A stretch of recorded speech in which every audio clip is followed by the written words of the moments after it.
Hi Mariski, jy's baie dankie vir jou vraag. Ek het gehoop iemand gaan dit vra een of ander tyd. Nico was vir 12 jaar 'n heroïneverslaafde, aan en af. Nie permanent nie, hy het gebruik en dan los hy, en dan gebruik en dan los hy. Hy het dit nooit gespuit nie, maar hy het dit wel gerook.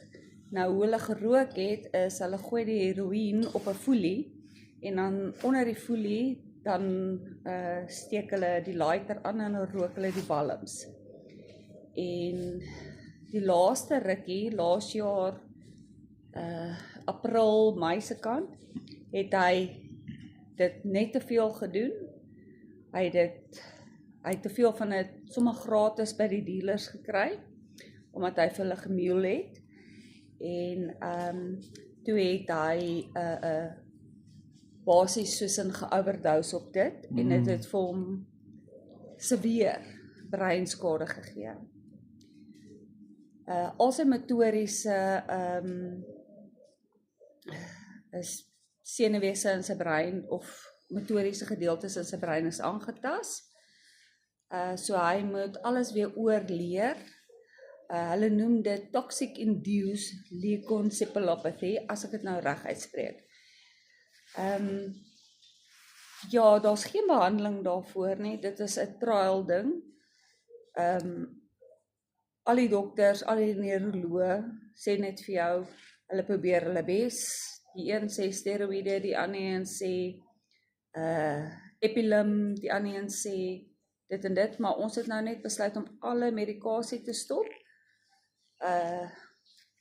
Ons oefen Nico se spiere, en ons vertrou absoluut 100% op die Here om hom gesond te maak. Nico het sy hart vir die Here gegee, hy het ons laas jaar laat doop, en die boodskap wat Nico wil uitstuur na almal is, moenie eers heroïne vir die eerste keer probeer nie. Moenie net saam met jou chommies want dis wat met Nico gebeur het. Hy was saam met sy maats en hy het besluit, ek gaan dit vir een keer probeer. En as jy dit een keer probeer het, is dit een keer te veel, want jy gaan dit nie kan los nie. Jy gaan nie kan los nie. Een keer met heroïne is een keer te veel. Ja, bietjie, en dan raak dit al hoe meer.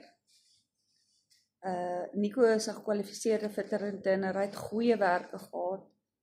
Hy het 2 vaste verhoudings gehad met pragtige vrouens, alles opgemors deur heroïne, alles verloor. Maar, ons glo nog steeds, hy gaan gesond word, en elke gebed wat ons kry, elke gebed wat hy ontvang, waar iemand vir hom pleit, by die Here, weet ons, is 'n gebed wat die Here sal hoor. Ek hoop dit antwoord jou vraag. As daar nog 'n vraag is, gooi hom, ons antwoord elke liewe ding. En baie dankie, hierdie vraag het ons voorgewag.